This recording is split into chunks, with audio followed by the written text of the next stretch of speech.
Welcome back to another video. I hope you all are having a blessed day. In this video, we are going to be talking about solving right triangles. Yes, we're going to be solving right triangles. And so what does that mean?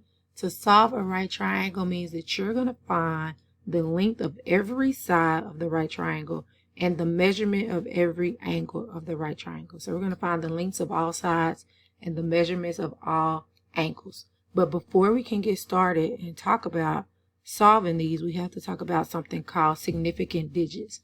Significant digits are the digits obtained by actual measurements. So whenever you're given a measurement in a problem, or whenever you actually measure something, the number of digits that you have for that measurement will be the number of significant digits. So here are some examples. If we were to look at these two right here, 62 degrees and let me go back, sorry. So if we were to look at 62 degrees and 36 degrees here, both of those have two significant digits. So both of them have only two digits. So that would be your number of significant digits. If we had these two measurements here, 52 degrees and 30 minutes or 60.4 degrees, these will have three significant digits. So you can tell this one has three, the 6, the 0, and the 4. But with the minutes, you don't count this 0 here. So you just count the 52 degrees and the 3 in the minutes. Or if you was to convert this over first to a decimal, this would be 52.5 degrees, okay? If you had 81 degrees and 48 minutes, you can count and see that that's actually 4 significant digits. Or 71.25 degrees, you can see that's 1, 2, 3, 4 significant digits. If you had 10 degrees, 52 minutes, and 20 seconds, again, you wouldn't count the 0 in that seconds. This would be 5 significant digits. And this 21.264 degrees would also be 5 significant digits. You just count the number of the digits, okay?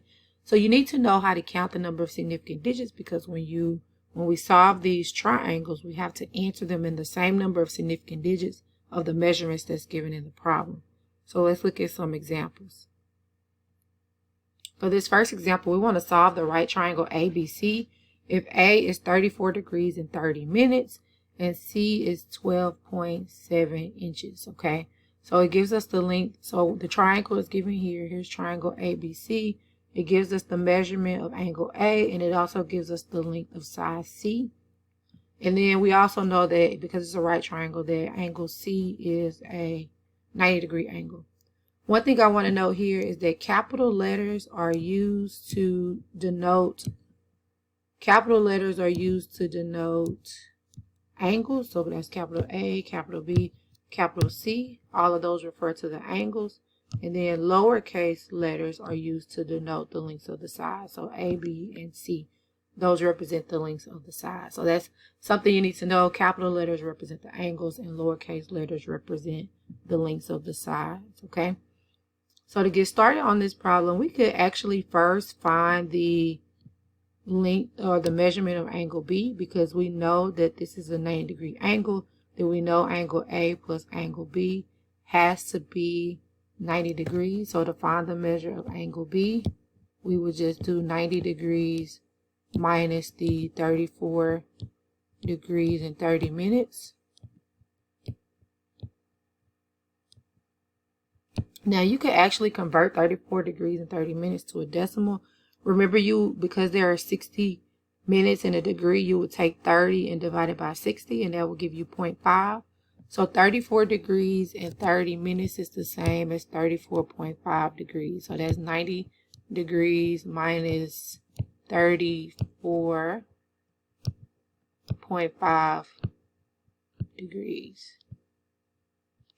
Alrighty, and so that's a decimal right there. If you were to subtract those, you would actually get 55.5 degrees. And so that would be the measure of angle B. 55.5 degrees, or that's the same as saying 55 degrees and 30 minutes, okay? So now we know the measure of all the angles. Now we need to find the measure of all of the sides, okay? So the first thing we know, whenever you solve a right triangle, one thing you want to do is you want to try to use the given information.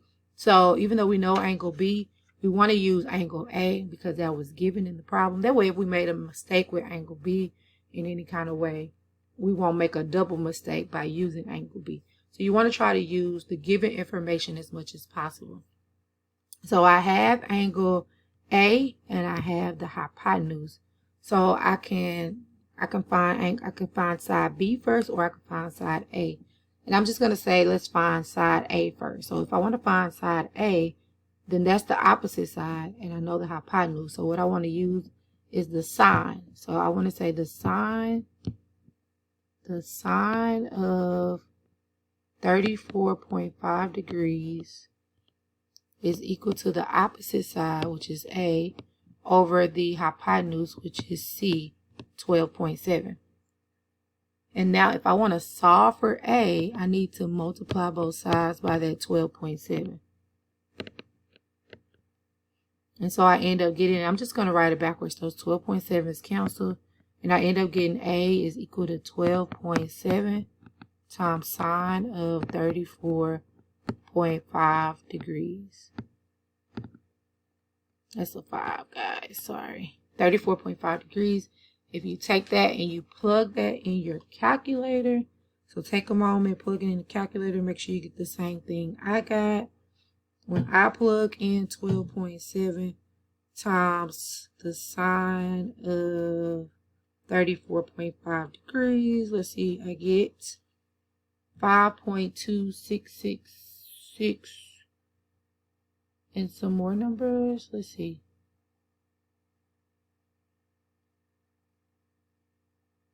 Oh, sorry. No, I made a mistake. 34, I actually put in 24. So I get 7.19335 and some more numbers. So A is approximately 7.193359,209. So these are all the digits I get in my calculator. However, this is where the significant digits come into play. So if we look at the side, so we look at the side that's given, which is C. It has 1, 2, 3 significant digits. And so therefore my answer needs to have 3 significant digits. So I will count the 7, the 1, the 7, the 1, and the 9. So A is approximately 7.19 centimeters. All right. So that is the length of side A, 7.19. Oh, and this is not centimeters. This is inches. Let me erase that. And we know it's inches because that's what's given in the problem. The 12.7 is in inches.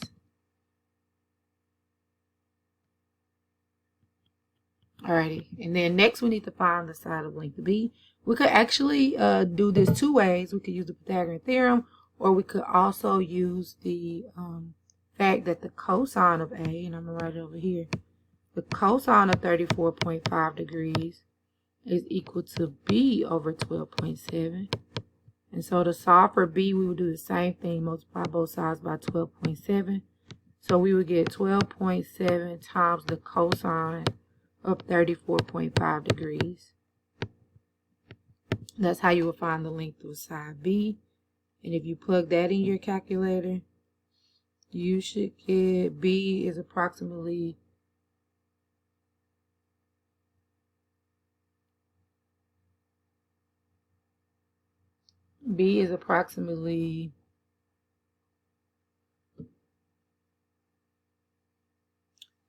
10.466. I think that's wrong. Let me make sure.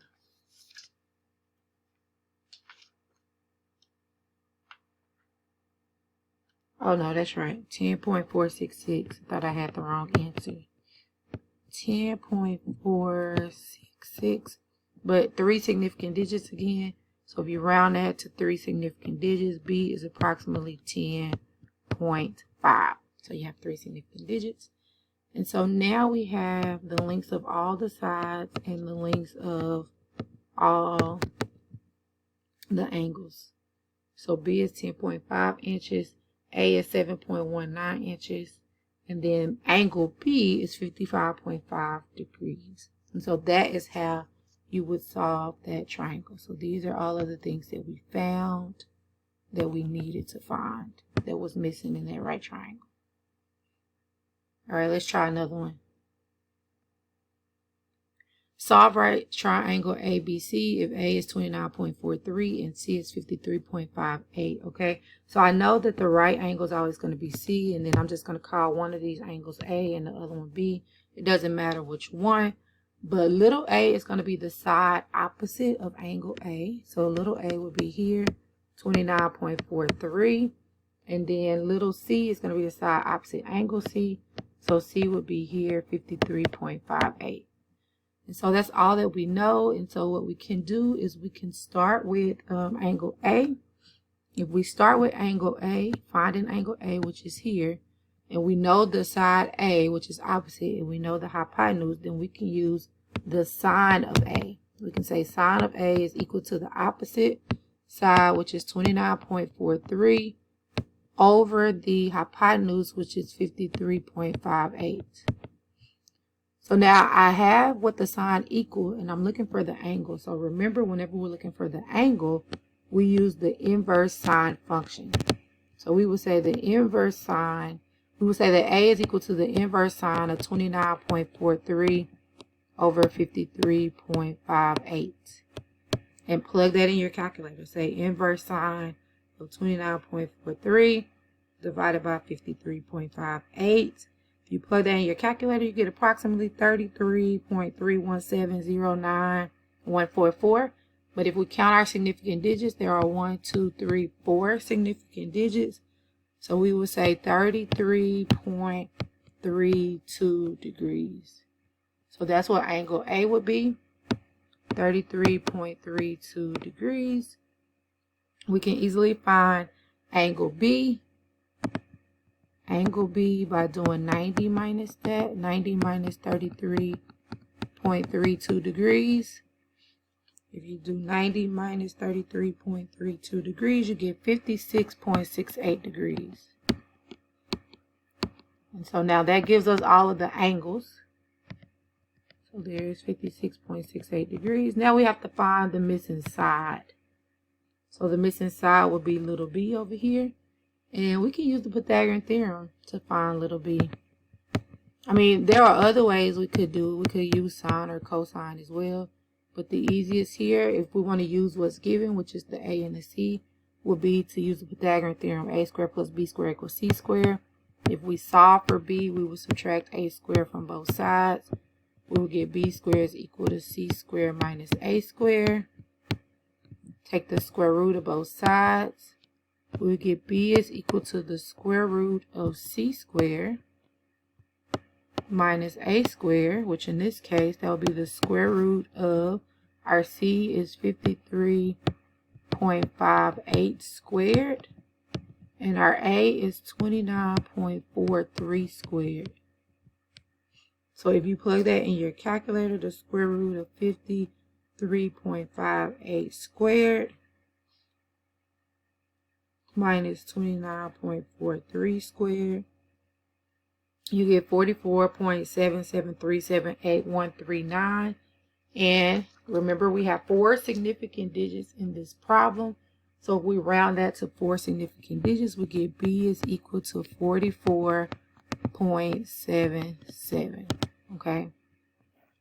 And so now we have the length of every side and the measurement of every angle. So we have completely solved this right triangle. Alrighty, so this is how you solve right triangles. If you have any questions about anything we did in any of these problems, feel free to put them in the comments below. If this video helped you at all, go ahead and hit the like button. And if you haven't already, go ahead and subscribe to the channel. Thank you for watching, and I will see you in the next video.